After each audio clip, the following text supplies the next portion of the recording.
चलिए पता लगाते हैं कि हमारी स्किन के नीचे आखिर क्या क्या छिपा है।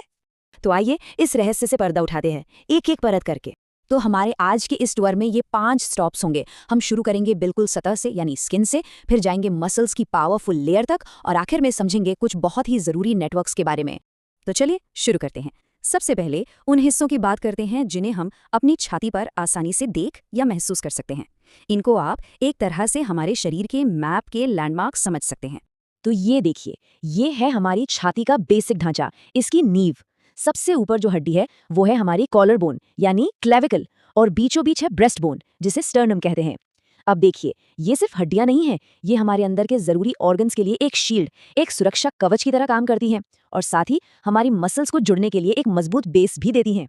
ये कुछ सबसे जरूरी लैंडमार्क्स है। जैसे एक बहुत काम की चीज है मिड क्लेविकुलर लाइन। ये एक इमेजिनरी लाइन है जो कॉलर बोन के ठीक बीच से नीचे की तरफ आती है। आपको पता है, डॉक्टर्स इसी लाइन का इस्तेमाल करके दिल जैसे अंदरूनी अंगों की सही लोकेशन का पता लगाते हैं। तो ये सिर्फ नाम नहीं है, ये तो बॉडी को रीड करने के लिए गाइड पोस्ट्स हैं। अच्छा, अब चलिए स्किन की लेयर को हटाते हैं और देखते हैं कि इसके नीचे क्या है। अब हम उस पावर हाउस लेयर तक पहुंच रहे हैं जो हमारी छाती को उसका शेप और उसकी असली ताकत देती है। त्वचा के ठीक नीचे नसों का एक बहुत घना नेटवर्क होता है। यही वो नसें हैं जो हमें टच, प्रेशर और टेम्परेचर महसूस करने में मदद करती हैं। ये एक तरह से हमारे शरीर का सेंसरी नेटवर्क है। अब नसों के नीचे एक पतली लेकिन बहुत मजबूत शीट होती है। इसे कहते हैं पेक्टोरल फेशिया।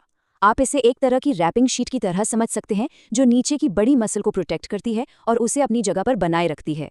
और इस फेशिया के नीचे है असली हीरो, पेक्टोरालिस मेजर। ये पंखे के जैसी शेप वाली एक बहुत बड़ी मसल है जो हमारे कंधे से लेकर ब्रेस्ट बोन तक फैली हुई है। यही है हमारी छाती का असली पावर हाउस जो उसे उसका शेप भी देती है। तो ये मसल असल में करती क्या है? सोचिए, किसी भी चीज को पुश करना हो, कोई बॉल फेंकनी हो या कहीं चढ़ना हो, इन सभी कामों में यही पेक्टोरलिस मेजर काम आती है।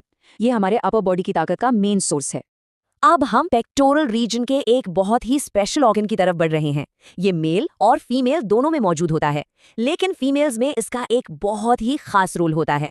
अगर आसान शब्दों में कहें तो मेमोरी ग्लैंड या स्तन ग्रंथि एक तरह की मॉडिफाइड स्वेट ग्लैंड यानी पसीने की ग्रंथि है। इसका मेन काम है मिल्क प्रोडक्शन, जो एक न्यूबॉर्न बेबी के लिए बहुत जरूरी है। ये 15 से 20 लोब जहां असल में दूध बनता है। तो फिर ब्रेस्ट को उसका शेप और सपोर्ट मिलता कैसे है? इसका क्रेडिट जाता है इन सस्पेंसरी लिगामेंट्स को। ये मजबूत रेशेदार बैंड्स एक अंदरूनी फ्रेम की तरह काम करते हैं जो हर चीज को अपनी जगह पर टिकाए रखते हैं। चलिए अब थोड़ा और गहराई में चलते हैं और उन छिपे हुए नेटवर्क्स को देखते हैं जो इस एरिया को जिंदा और साफ रखते हैं। हमारा फोकस होगा बॉडी के ड्रेनेज सिस्टम पर, जिसे लिम्फेटिक सिस्टम कहते हैं। इसे हमारी छाती का ड्रेनेज और सिक्योरिटी सिस्टम समझ लीजिए। ये लिम्फेटिक वेसल्स का एक जाल है जो एक्स्ट्रा फ्लूइड को हटाता है और इन्फेक्शन से लड़ता है। ये शरीर की डिफेंस की फर्स्ट लाइन है। और यहाँ एक बहुत ही जरूरी आंकड़ा है। ब्रेस्ट से लगभग 75% लिम्फ बगल में मौजूद एक्सिलरी लिम्फ नोड्स में जाता है। ये जानकारी मेडिकली बहुत ही महत्वपूर्ण है, जैसा कि हम आगे देखेंगे। तो ये ड्रेनेज काम कैसे करता है? ये सफ़र निपल के आसपास के नेटवर्क से शुरू होता है। फिर ज्यादातर लिक्विड बगल के लिम्फ नोड्स की तरफ बहता है और एक छोटा सा हिस्सा छाती के अंदर की तरफ जाता है। ये एक बहुत ही सिस्टमैटिक पाथवे है। आखिर ये सब जानना जरूरी क्यों है? ब्रेस्ट कैंसर एक आम बात है और इसके जल्दी पता लगने और सही इलाज के लिए एनाटॉमी से जुड़े फैक्ट्स पता होने चाहिए। इसका मतलब साफ है, इस एनाटॉमी को समझना जिंदगी बचाने के लिए बेहद जरूरी है। याद है हमने लिम्फेटिक ड्रेनेज की बात की थी। जब उसमें कोई ब्लॉकेज आता है तो स्किन की सतह कुछ ऐसी संतरे के छिलके जैसी दिख सकती है। ये एक बाहरी संकेत है जो अंदर चल रही किसी बड़ी प्रॉब्लम की तरफ इशारा कर सकता है। ये कुछ मेन साइंस हैं जो शरीर में हो रहे बदलावों की वजह से होते हैं। स्किन में डिम्पल पड़ना सस्पेंसरी लिगामेंट्स के खींचने से हो सकता है। बगल में गांठ का मतलब हो सकता है कि कैंसर एक्सिलरी लिम्फ नोड्स तक फैल गया है।